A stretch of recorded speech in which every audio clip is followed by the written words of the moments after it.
নমস্কার বন্ধুরা, সৌমিত্স মম কিচেনে সবাইকে স্বাগত। আজকের রেসিপি ক্রিসমাস স্পেশাল নরম তুলতুলে স্পঞ্জি কেক। প্রেসার কুকারে খুব সহজেই খুব কম সময়ে কিভাবে নরম তুলতুলে স্পঞ্জি কেক বানানো যায় সেটাই আমি আপনাদের সাথে শেয়ার করব। আর আমার রেসিপিটা ভালো লাগলে অবশ্যই চ্যানেলটাকে সাবস্ক্রাইব করার অনুরোধ রইল। আর যদি নতুন বন্ধু হয়ে থাকেন অবশ্যই পাশের বেল বাটনটা প্রেস করে রাখবেন, তাহলে যখনই আমি কোনো নিত্য নতুন রেসিপি পাঠাবো সবার আগে আপনাদের কাছে পৌঁছে যাবে। আর যারা ভাবেন যে বাড়িতে কেক বানানো খুবই কঠিন, তারা কিন্তু এই রেসিপিটা একবার দেখে নিতে পারেন। খুবই কিন্তু সহজে বাড়িতে এটা বানিয়ে ফেলা যায়।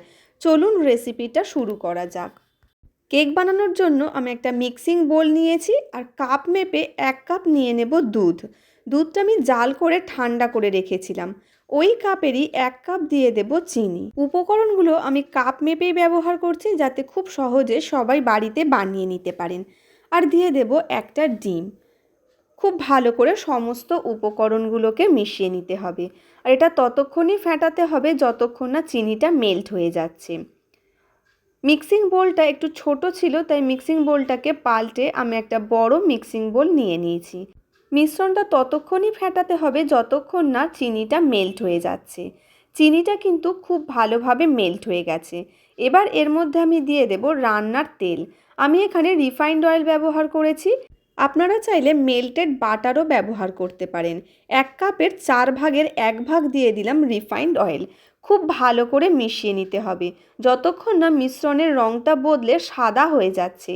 এইভাবে কিন্তু কেকের মিশ্রণগুলো যত ভালো ফেটানো হবে ততই কিন্তু কেকটা ভালো হবে আর ততই স্পঞ্জি হবে। আর খুব ভালো করে কিন্তু আমি তেলটা মিশিয়ে নিয়েছি। এবার দিয়ে দেব 1 কাপ ময়দা। যে কাপ মেপে আমি দুধ নিয়েছিলাম সেই কাপ মেপেই 1 কাপ ময়দা নিয়ে নিলাম। ময়দাটাকে খুব ভালো করে মিশিয়ে নিতে হবে যাতে কোনো রকম দলাভাব না থাকে। খুব ভালো করে ময়দাটাকে মিশিয়ে নিতে হবে। আরও যদি ময়দার প্রয়োজন হয় তাহলে কিন্তু আমি আরও একটু ময়দা ব্যবহার করব। ব্যাটারটা কিন্তু আমার বেশ পাতলা আছে।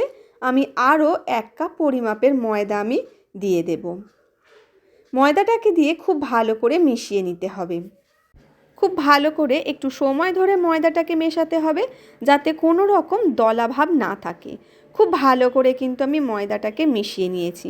আর এইভাবে কিন্তু একটু সময় ধরে এটাকে ফেটিয়ে নিতে হবে। মিশ্রণটা যত ফেটানো হবে তত কিন্তু কেকটা স্পঞ্জি হবে। ব্যাটারটা আমার বানানো হয়ে গেছে। এবার আমি এর মধ্যে দিয়ে দেব 1 চামচ বেকিং পাউডার, হাফ চামচ দিয়ে দেব বেকিং সোডা।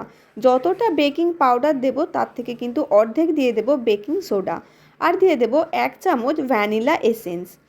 খুব ভালো করে সমস্ত উপকরণগুলো মিশিয়ে নিতে হবে। তবে আপনারা বেকিং পাউডার আর বেকিং সোডার জায়গায় কিন্তু 1 চামচ ইনোও দিতে পারেন। ইনো দিলেও কিন্তু কোনো অসুবিধে হবে না। খুব ভালো করে সমস্ত উপকরণগুলো মিশিয়ে নিতে হবে। এইভাবে কিন্তু একটু সময় ধরে খুব ভালো করে মিশিয়ে ফেটিয়ে নিতে হবে। খুব ভালো করে ফেটিয়ে নিয়েছি। আর ব্যাটারটা কিন্তু আমার এই রকমই বানাতে হবে। খুব বেশি ঘনও না, খুব বেশি পাতলাও না। খুব বেশি ঘন হলেও কেকটা ভালো হবে না, আর খুব বেশি পাতলা হলেও কেকটা ভালো হবে না। মিশ্রণটা আমার রেডি হয়ে গেছে। কেকটা বানানোর জন্য আমি এরকম একটা অ্যালুমিনিয়ামের পাত্র নিয়ে নিয়েছি। আর খুব ভালো করে আমি তেল ব্রাশ করে নেব। তেল ব্রাশ করে নেওয়ার পর আমি একটা খাতার কাগজ এইভাবে আমি কেটে নিয়েছিলাম। আপনাদের কাছে যদি বাটার পেপার থাকে তাহলে বাটার পেপার ব্যবহার করতে পারেন। আমার কাছে কোনো বাটার পেপার ছিল না, তাই আমি খাতার কাগজ এইভাবে গোল করে কেটে নিয়ে আমি বাটির নিচে বসিয়ে দিয়েছি। আর খুব ভালো করে ওপর থেকে একটু তেল ব্রাশ করে দেব। এভাবে তেল ব্রাশ করে নিলে খুব সহজেই কিন্তু কেকটা ডিমোল্ড হয়ে যাবে। কেকের পাত্রটাও আমার রেডি হয়ে গেছে। এবার একটা প্রেসার কুকার নিয়ে নেব। প্রথমে প্রেসার কুকারের যে গার্ডারটা আছে সেটাকে খুলে নিতে হবে, আর যে সিটিটা আছে সেটাকেও খুলে নিতে হবে। খুলে নেওয়ার পর এবার আমি এর মধ্যে একটা স্ট্যান্ড দিয়ে দেব। আপনাদের কাছে যদি স্ট্যান্ড না থাকে তাহলে আপনারা স্টিলের বাটিও দিতে পারেন। প্রেসার কুকারটা এবার আমি প্রিহিট করতে বসিয়ে দিয়েছি। এবার খুব ভালো করে কেকের ব্যাটারটাকে আরও একবার ফেটিয়ে নিতে হবে। খুব ভালো করে ফেটিয়ে নেওয়ার পর এবার আমি যে পাত্রটা রেডি করে রেখেছিলাম তার মধ্যে কেকের ব্যাটারটাকে এইভাবে ঢেলে দেব। কেকের ব্যাটারটাকে এইভাবে ঢেলে দেওয়ার পর খুব ভালো করে এটাকে ট্যাপ করে নেব যাতে কোনো রকম বাবলস ভিতরে না থাকে। এবার অ্যালুমিনিয়ামের পাত্রটাকে প্রিহিট করা প্রেসার কুকারের মধ্যে বসিয়ে দেব।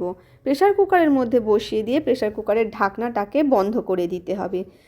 প্রেসার কুকারের ঢাকনাটাকে বন্ধ করে মিডিয়াম ফ্লেমে 5 মিনিট খুব ভালো করে এটাকে বেক করে নিতে হবে। 5 মিনিট পর ঢাকনাটাকে খুলে নেব। ঢাকনাটাকে খুলে নেওয়ার পর উপর থেকে এরকম ছোট ছোট করে আমি চেরি কেটে রেখেছিলাম সেটাকে দিয়ে দেব। আপনাদের পছন্দ মতো যে কোনো ড্রাই ফ্রুটস কিন্তু উপর থেকে আপনারা দিয়ে দিতে পারেন। চেরির টুকরোগুলোকে দেওয়ার পর আবারও প্রেসার কুকারের ঢাকনাটাকে বন্ধ করে দেব। প্রেসার কুকারের ঢাকনাটাকে বন্ধ করে দেওয়ার পর মিডিয়াম ফ্লেমে এটাকে আরও 15 মিনিট এইভাবে জাল করে নিতে হবে। 15 মিনিট এইভাবে জাল করে নিলেই কিন্তু কেকটা একদম রেডি হয়ে যাবে।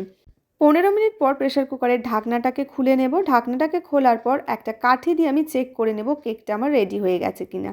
কাঠিটা একদমই পরিষ্কার আছে, এর থেকেই বোঝা যাবে কিন্তু যে কেকটা আমার খুব ভালোভাবে রেডি হয়ে গেছে।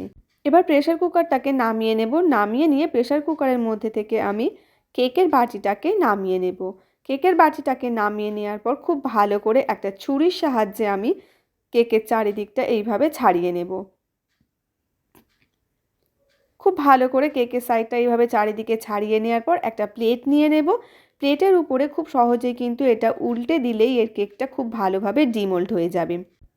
কেকটা ডিমোল্ড করে নেওয়ার পর কেকের উল্টো দিকে যে কাগজটা ছিল সেই কাগজটা কিন্তু খুব ভালো করে পরিষ্কার করে নিতে হবে। কাগজটা তুলে নিলাম। এবার দেখিয়ে দিচ্ছি এটা কতটা পরিমাণ নরম হয়েছে। এটা কিন্তু ভীষণই নরম হয়েছে, একদম নরম তুলতুলে। আর কতটা পরিমাণ ফুলে গেছে সেটা আপনারা দেখেই বুঝতে পারছেন। ভীষণই নরম স্পঞ্জি হয়েছে।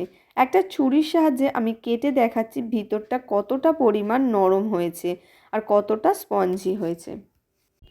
কেকটা কেটে নিলাম আর দেখতেই পাচ্ছেন কতটা নরম তুলতুলে হয়েছে। এইভাবে কিন্তু একবার হলেও আপনারা বাড়িতে কেকটা বানিয়ে দেখতে পারেন। খেতে ভীষণই ভালো আর ভীষণই কিন্তু নরম হয়। আর বাড়িতে বানালে কিন্তু একদমই আমাকে কমেন্ট করে জানাতে ভুলবেন না। আর আমার রেসিপিটা ভালো লাগলে লাইক, শেয়ার ও সাবস্ক্রাইব করার অনুরোধ রইল। ভালো থাকবেন, সুস্থ থাকবেন। আবারও দেখা হবে অন্য কোনো দিন অন্য কোনো রেসিপি নিয়ে। ধন্যবাদ।